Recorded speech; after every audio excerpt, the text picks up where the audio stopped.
우리 모든 영광 존귀 받으신 하나님께 찬양에 또 드린 우리 모든 분들에게 감사하고, 특별히 우리 하나님 앞에 우리 감사의 박수를 올려드리겠습니다. 우리 앞뒤로 같이 한번 인사할까요? 네, 부활의 기쁨이 넘치기를 바랍니다. 네, 부활의 기쁨이 넘치기를 바랍니다. 네.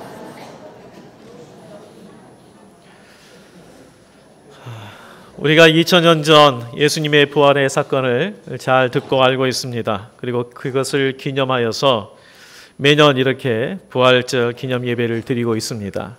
참 귀한 일이죠. 그런데 우리가 한 가지 더 생각해야 될 부분은, 정작 부활하신 예수님을 우리가 인격적으로 만나고 있는가, 이 부분을 우리 더 한번 생각해 봐야 하겠습니다. 기독교는 부활의 신앙 위에 세워졌습니다. 만일 부활이 없다면 어떻게 됐을까요? 부활이 없다면 이 시간에 부활절 찬양도 없을 것이고 교회도 없을 것이고요, 우리도 여기에 없었을 거예요. 부활이 없었더라면. 예수님께서 십자가에 달리셨을 때에 그동안 이 예수님을 따랐던 많은 사람들이 흩어져 버렸습니다. 그리고 심혈을 기울여서 제자 만들었던 제자들조차도 도망가 버렸습니다. 따라서 그들로 말미암아 로마 제국 안에 교회가 세워지고 복음이 전파된다는 것은 상상할 수도 없는 부분이죠. 그대로 지나간다면 예수님도 기억되지 않을 그런 상황 가운데에 처해 있었습니다. 그런데 무슨 일이 있었는지 그렇게 죽음을 두려워하고 또 공권력을 두려워했던 제자들이 죽음을 두려워하지 아니하고 자신의 목숨을 걸고 살아가는 그런 모습이 나타났습니다. 가는 곳곳마다 그들에게 있어서 그들을 통하여 변화가 일어났습니다. 도대체 무슨 일이 있었을까요? 무엇이 그들을 그렇게 절망 가운데의 소망의 사람으로, 두려워하는 자들에게 그렇게 담대함을 줬을까? 그것은 오늘 우리가 부활절을 맞이한 것처럼 이들이 부활하신 예수님을 만났기 때문에, 그 주님을 만났기 때문에 이들의 자세, 그들의 가치관, 생각이 변했던 것입니다. 오늘 3절 말씀을 보면 예수님께서 부활하신 후에 친히 확실히 많은 증거로 살아계심을 나타내 주셨다고 했습니다. 그리고 40일 동안 그들에게 말씀하셨어요. 예수님께서 이 땅에 더 이상 이제 거하시지 않는 40일 이후면 승천하셔서 거하시지 않는데, 그 기간 동안에 이 제자들에게 가장 핵심적인 말씀을 하셨어요. 이전에 3년 동안 말씀하신 것을 다시 축약해서 유언적인 말씀을 그들에게 하셨는데, 그 말씀이 무엇입니까? 하나님 나라의 일이다라고 했습니다. 하나님 나라의 일. 예수님께서 초점을 뒀던 대화의 주제가 하나님 나라였어요. 하나님 나라. 예수님의 가장 우선시되는 관심. 예수님은 병든 자에 대한 관심도 있고요, 그리고 참 마음이 상하고 아프고 절망 가운데 있는 사람들에게도 관심이 있었습니다. 그런 자들을 돌보시는 것도 많이 하셨습니다. 그런데 예수님께서 가장 큰 관심을 두는 것은 바로 하나님 나라였어요. 이 하나님 나라는 것은 세상의 지도상에 있는 그런 나라는 틀립니다. 세상의 지도상에서는 영토가 있고 백성이 있고 주권이 있다면, 하나님 나라는 영토가, 모든 것이 다 영토잖아요. 그래서 가장 중요한 게 하나님의 주권이에요. 하나님의 다스림이 있는 모든 영역이 하나님 나라입니다. 그래서 우리가 지금 세상 속에 살고 있지만 하나님이 다스리고 통치하는 삶의 현장이 바로 하나님 나라예요. 그래서 우리의 가정이 하나님의 뜻 가운데 다스림 받고 있다면 우리의 가정이 하나님 나라예요. 그리고 우리 교회가 오직 하나님의 뜻 가운데 순종하며 나간다면 우리 교회가 하나님의 나라예요. 하나님 나라. 이것을 예수님께서 강조했어요. 그런데 제자들은 이 부활하신 주님을 만날 때까지도 하나님의 이 관심, 예수님께서 그토록 말씀하신 부분과는 맞지가 않았어요. 6절 말씀을 한번 보시면 6절에 예수님께 이 제자들이 질문을 합니다. 주께서 이스라엘 나라를 회복하심이 이때이니까? 이렇게 질문을 해요. 그러니까 예수님께서 때와 시기는 아버지께서 자기의 권한을 주셨으니 너희의 알 바 아니고 오직 성령 받아서 너희들이 증인되라, 이렇게 말씀하십니다. 제자들이 3년 동안 예수님으로부터 삶으로 가르침을 받았습니다.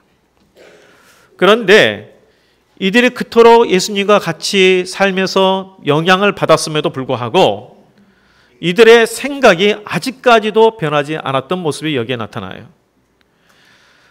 이들의 관심은 예수님께서 보여주신 관심과는 달랐어요. 그런데 이제 부활하신 예수님을 만나고 40일간 하나님 나라의 말씀을 들으면서 이들의 생각이 변하고 이후의 삶이 변했습니다. 말씀대로 기도하면서 성령 받게 되자 이후로는 세상을 두려워하는 사람이 아니라 세상을 변화시키는 자들이 되었습니다. 이게 바로 부활의 신앙입니다. 중요한 것은 우리가 부활의 사건을 믿는 것이 아니라 부활하신 주님을 인격적으로 만나는 것입니다. 우리가 성령의 감동 감화를 통해서 우리 예수님께서 정말로 살아계시는구나, 이거 우리가 느껴야 되는데 이런 체험이 우리 가운데 있어야 돼요. 이전에 예수님께서 부활하셨다라는 것은 역사적인 사건이요 지식적인 내용이고 그건 과거형입니다. 그러나 부활하신 예수님을 만나는 것은 체험적인 사건이요 지금 현재 진행형이에요.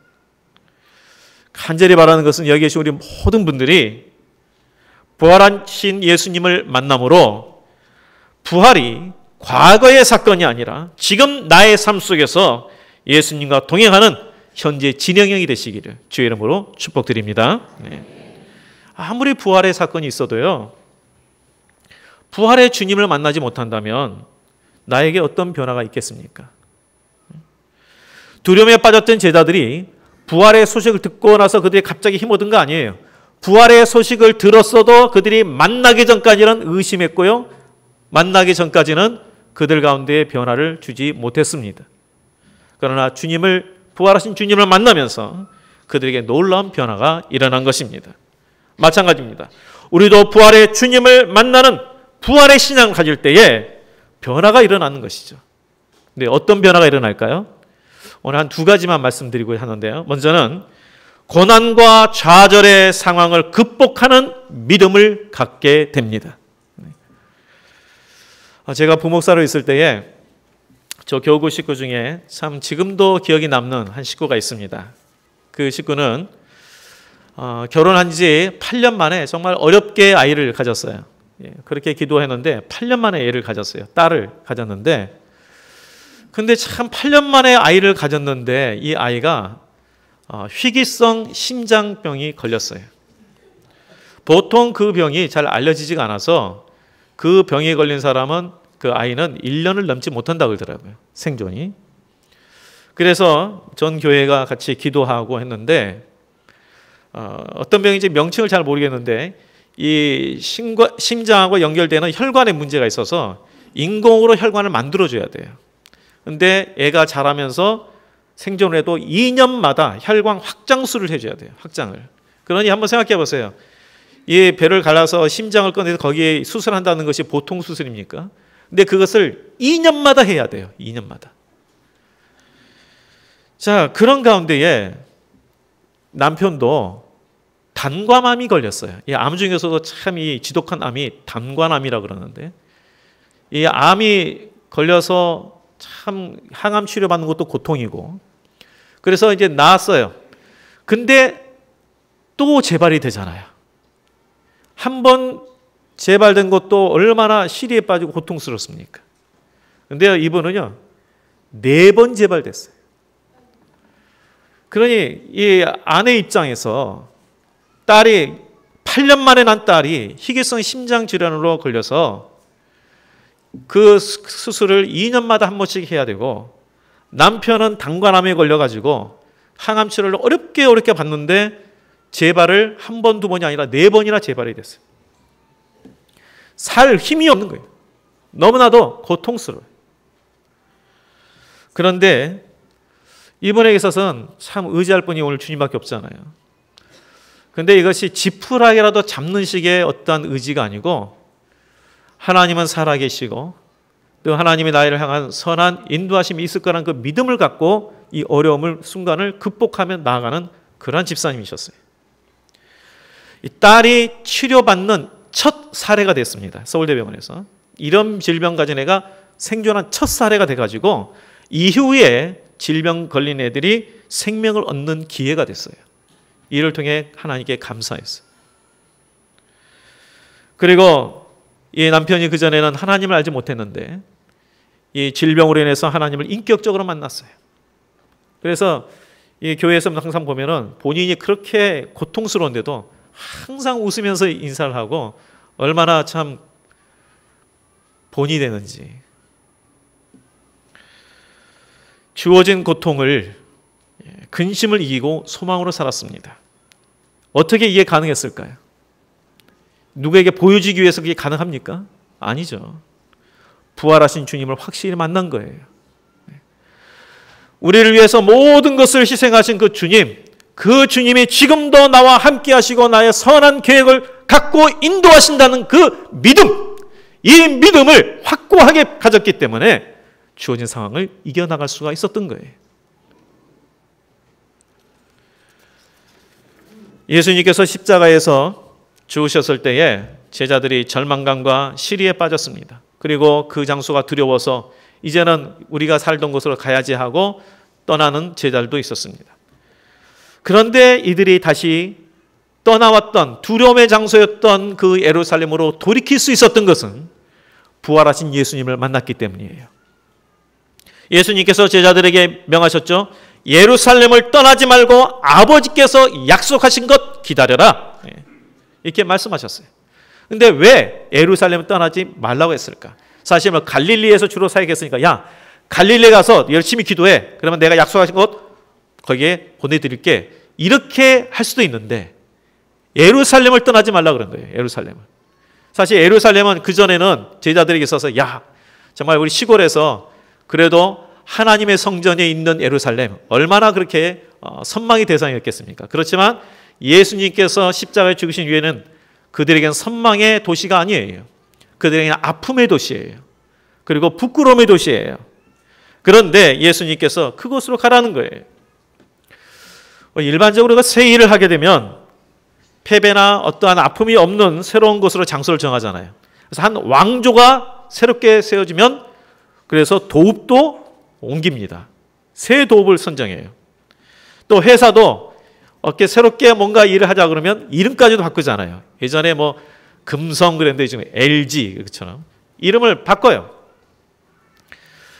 그런데도 예수님은 이 제자들에게 그들에게 있어서는 참 부끄러움과 패배와 좌절에 있는 아픔이 있는 그것으로 가라고 말씀하십니다. 거기에서 하나님께서 약속하신 것을 기다려라. 왜 그랬을까요? 우리 성도님들, 하나님의 역사는 내가 할 수 없는 곳에서 시작이 됩니다. 내가 할 수 있다라고 생각하는 곳에서 하나님의 역사가 있는 것이 아니에요. 내 교만이 무너지는 것, 내 야망이 무너지는 것, 내 계획을 하나님 앞에 다 내려놓는 것, 거기에 하나님의 역사가 있습니다. 그래서 하나님께서 우리의 연약한 모습 그대로 노출된 그 자리에 거기에 도망가거나 떠나지 말고 있으라고 말씀하신 거예요. 우리가 예수님을 믿는다 하면서도 참 신뢰하지 못하기 때문에 이 상황과 조건에 따라서 많이 좌우되는 것을 보게 됩니다. 물론 감정적으로 어려운 것은요 누구나 똑같아요. 아무리 신앙이 좋아도 감정적인 어려움은 힘든 것은 다 동일합니다. 그런데 그러한 어려움을 극복하느냐 못하느냐는 하나님을 향한 믿음에 달려 있어요. 그래서 우리가 연약한 주님을 정말 인격적으로 만나지 못하면 여러 가지 어려움이 왔을 때에 쉽게 무너져 버리고 심지어 믿음에서 떠나기도 합니다. 그러나 우리가 예수 그리스도를 옛날 과거에 계셨던 분, 부활하신 분 이것이 아니라 지금도 살아계시고 나와 함께 하시고 인도하신 그 주님을 만날 때에 우리에게 주어진 상황들을 이길 수 있는 힘과 담대함과 소망이 생기는 것입니다. 그것이 부활의 신앙이에요. 또한 부활하신 예수님을 만나면 하나님 나라를 구하게 됩니다. 예수님께서 이미 제자들을 부르신 후에 초기부터 말씀하신 부분이 뭐냐면 너희는 먼저 그 나라와 의를 구하라 그랬어요. 그 나라가 어떤 나라입니까? 하나님 나라. 하나님 나라를 구해라. 처음부터 말씀하셨어요. 그런데 오늘 본문의 6절을 보면 그처럼 3년 가까이 말씀하셨음에도 불구하고 이들이 구하는 것은 하나님 나라가 아니었어요. 이 세상 현실적인 문제였어요. 6절에 이들이 이렇게 말씀하잖아요. 주께서 이스라엘 나라를 회복하심이 이때이니까. 근데 이 질문은 결코 이기적인 질문도 아니고요. 그리고 개인적인 질문도 아니에요. 원래 이스라엘이 이 당시 유다죠. 유대가 그리스로부터 핍박을 받았고요. 그리고 이 당시에는 이미 로마로부터 한 100여 년 가까운 정복을 당해서 속국으로 있을 때입니다. 그러니 우리가 이야기할 때 우리의 서원은 뭐였죠? 통일을 그러잖아요. 이들도 마찬가지로 우리의 서원은 독립이에요. 꿈에도 서원은 독립이에요. 그러니까 능력이 많으신 예수님, 이 예수님께 이제 이 나라가 독립될 때가 이때입니까? 라고 물어본 거예요. 개인적인 이기적인 질문이 아니에요. 그런데 예수님께서 뭐라고 말씀하냐면 그건 너희가 알 바 아니다. 그러면서 더 중요한 거 생각해라 말씀하시면서 성령이 너에게 임하시면 그 다음에 너희가 증인이 되리라 그랬어요. 하나님 나라에 대해서 너희들이 구해야 된다라고 말하고 있는 것입니다. 우리 성도님들 이 말씀에서 우리가 깨달을 것은요. 어떤 국가적인 일, 민족적인 일이 얼마나 귀합니까? 우리가 한 개인에 넘어서서 이 국가의 이익을 구하는 참 그 일이 굉장히 귀하잖아요. 그런데 그거보다도 더 중요하고 큰 일이 있다는 거예요. 그게 바로 하나님 나라의 일이다라는 거예요. 우리가 부활하신 주님을 만날 때에 변화를 경험하는데 믿음이 견고해질 뿐만 아니라 더불어 우리의 가치관이 변해요. 자, 가치관이 뭡니까? 어떤 것이 정말 가치 있는가라는 관점. 이 가치관이 변하는 거예요.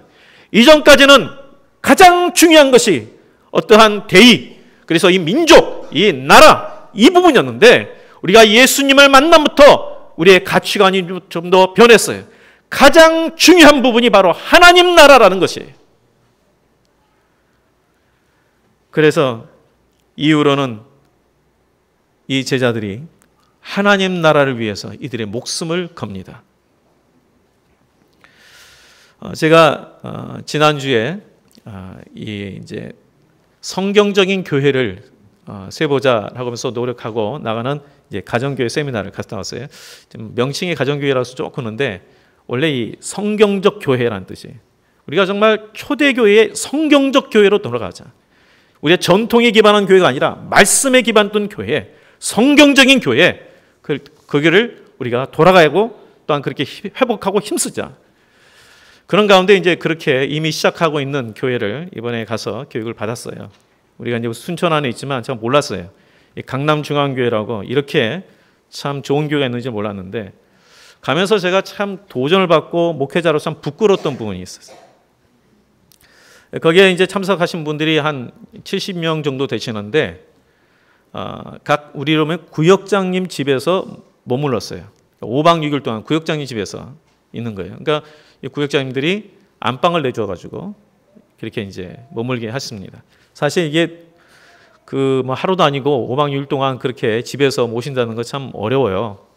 근데 그것에 대해서 말씀하고자 하는 게 아니라 이 모임 가운데에 참 제가 너무나 도전을 받은 거예요. 참 나는 목회자인데 어쩌면 저렇게 하나님의 나라를 향해서 그런 관심이 왜 나에게는 왜 이렇게 사그라졌을까? 좀 부끄럽더라고요. 그게 뭐냐면 이 부부가 이 구역장 부부인데요. 회사에서 기관사다 보니까 회사는 이 술을 먹는 걸 아주 엄격하게 금하잖아요. 기관사들에게는. 근데 이제 알코올 중독 걸린 한 청년이 있는 거예요. 이제 한 37된 청년이던데. 근데 이 중징계를 당했기 때문에 이 집중 치료를 받으려고 쉴 수가 없어요. 그러면 완전히 퇴직이고, 또 어쩔 수 없는 또 한 번 걸렸기 때문에 이제는 아주 해고의 위기에 처해 있는데, 해고되면 거의 뭐 이제 폐인이 되는 거예요. 그런데 이 집사님이 이 한 영혼 살려보겠다고 간청을 했어요. 소장님에게. 그랬더니 소장님이 하도 봐줘가지고 내가 뇌물 먹은지 안다. 이제 더 이상 못 봐준다. 그런데 간청을 해서 조건이 뭐냐면 우리 집에서 데리고 가족처럼 보살피겠습니다. 지금 집에 보니까 24살 된 딸이 있고 22살 된 아들이 있고 또 밑에 아들이 있더라고요. 한 집에 그 딸이 24살 된 딸이 있는데 37된 알코올 중독자를 집에 데려와서 가족으로 맞아들일 수 있겠습니까? 근데 그 딸도 대단해요. 이제 아버지가 아들한테 야, 너 방을 좀 비워야겠다. 이제 처음으로 이제 자기 방을 생겼는데 방 비워야겠다, 빼야겠다. 그러니까 그분이 예수 믿는다면 비워드리겠습니다. 딸도 마찬가지죠. 괜찮습니다. 한 영혼 구원하기 위해서 알코올 중독자를 집에 데려와서 가족으로 맞이하더라고요. 제가 굉장히 놀랬고 부끄러웠어요. 야, 나는 저 정도의 열정이 없는데. 근데 거기에 보니까 그 교회 구역장들은 그런 사람들 대부분이에요. 하나님 나라에 대해서 정말 그들의 모든 초점이 하나님 나라에 대해서 가 있는 것을 보면서 정말 회개하면서 우리 교회가 정말 다시 성경적 교회가 되어야 된다. 우리가 정말 하나님 나라에 더 초점을 두고 살아야겠다. 저 자신부터. 그렇습니다. 우리가 예수님을 인격적으로 깊이 만나면 예수님 말씀하신 하나님 나라에 대해서 우리가 이 핑계 저 핑계 다는 게 아니라 정말 하나님 나라, 하나님의 통치, 하나님 다스림, 바로 이것을 우리가 최우선순위로 삼고 힘쓰게 되는 거 아니겠습니까? 우리가 부활의 신앙을 가질 때 어려움과 고난을 만나도 우리가 낙심하지 않습니다. 마음으로는 힘들지만 좌절하지 않습니다. 왜 그렇습니까? 우리의 소망이 되신 주님께서, 우리 위해 모든 것을 다 버리신 주님께서 지금도 나와 함께 하시고 나를 이끌어 주시고 선한 길로 인도하실 것을 우리가 믿기 때문에, 그래서 우리가 좌절하지 않냐고 포기하지 않습니다. 이러한 우리 주님을 깊이 만나시길 바랍니다. 더불어 우리가 부활절 예배를 드리고 있는데요, 부활의 사건을 되새기는 것에서만 머물지 아니하고 부활하신 주님과 동행하는 믿음이 되시기를 바랍니다. 그래서 하나님 나라가 우리의 가정과 우리의 교회와 우리의 모든 삶의 자리에서 세워지는 역사가 있기를 주의 이름으로 축복드립니다. 기도하겠습니다. 하나님 아버지, 이 시간 하늘의 문을 열어주시고 우리에게 하나님께서 얼마나 사랑하시고 지금도 우리와 함께 하시고 인도하신다는 것을 깨닫게 하여 주시사, 비록 우리에게 주어진 여러 가지 어렵고 힘든 일이 닥친다 할지라도 그 모든 상황 가운데 함께 하시고 선한 계획을 갖고 인도하신 주님을 바라보게 하여 주셔서 능히 그 모든 것을 이길 수 있도록 도와주시옵시며, 성령 충만함으로 하나님 나라를 구하는 우리 모든 성도들이 되게 하여 주시옵소서. 우리의 성도의 가정이 하나님 나라가 되게 하여 주옵소서. 우리의 성도들을 경외하시는 직장과 일터에 하나님 나라가 임재하게 하여 주시옵소서. 우리의 교회가 하나님이 기뻐하시는 하나님 나라가 되게 하여 주시옵소서. 하나님, 우리의 성도들 다시 한번 부활하신 주님 그 소망, 하나님이 주신 기쁨 소유하고 살아가는 성도들 다 되게 하여 주옵소서. 예수님 이름으로 기도합나이다. 아멘.